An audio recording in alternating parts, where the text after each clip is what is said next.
Quand il s'agit de nos artisans, on a souvent tendance à parler de notre boucher, notre producteur. Entre ces professionnels et nous, c'est vrai, il y a une véritable relation. Mais certains ont décidé de se tourner aussi vers les nouvelles technologies et de vendre leurs produits sur Internet. Ils sont encore très peu en Vendée, mais ce e-commerce, comme on l'appelle, semble attirer une certaine population de consommateurs. Reportage à Challans et à La Roche-sur-Yon avec Pierre Dalicieux. Cette boucherie n'a pas l'air de connaître la crise, au vu du nombre de clients présents ce matin dans le magasin. D'ailleurs, si vous ne désirez plus faire la queue pour venir acheter votre viande, ce boucher a peut-être trouvé la solution, la vente en ligne. Le soir, on reçoit les commandes jusqu'à 18h. Et le matin, notre premier travail, c'est d'ouvrir l'iPad, de contrôler les commandes, de les imprimer et de nous afficher ici. Voilà. Donc là, pour aujourd'hui, il y en a deux. Deux commandes sont prêtes.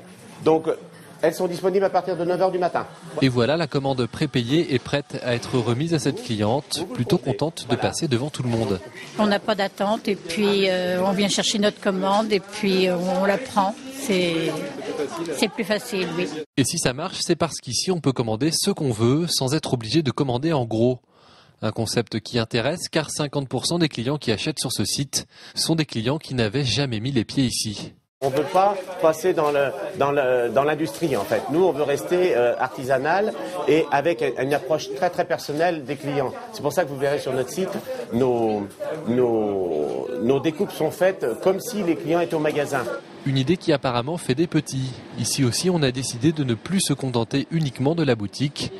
D'ailleurs, ne vous étonnez pas si vous croisez des vendeurs qui ont l'air de faire leurs courses. 2 pots de confiture à la fraise de 110 grammes.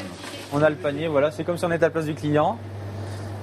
Donc on met un petit peu moins de temps à choisir les produits parce qu'on sait où ils sont. Et comme chez notre boucher, le but de vendre en ligne est évidemment de conquérir de nouveaux clients. Nous sommes partis sur cet aspect novateur de e-commerce pour aller voir, chercher d'autres nouvelles personnes qui ne connaissent pas le magasin, qui ne sont jamais venus au magasin. Et par le biais d'Internet, on espère toucher ces personnes. 70 produits sont déjà présents sur le site. Début mai, cette boutique en proposera plus de 300. On parle même ici d'aménager un drive, un concept qui ne sera désormais plus réservé au fast-food ou à la grande distribution. On revient un instant sur le concours de cuisine organisé ce lundi, réunissant 10 chefs du Grand Ouest. Nous avions d'ailleurs consacré un reportage dans notre édition d'hier. Eh bien, c'est David Boisseau qui remporte le premier titre de ce concours. Vous le retrouvez là lors de l'épreuve, justement, sur ces images. Et ce trentenaire travaille au restaurant Le Clémenceau à La Roche-sur-Yon. Et il ne pensait pas remporter ce concours. À l'image de ce second, on comprend que les chefs ne sont pas les seuls à avoir du talent derrière les fourneaux.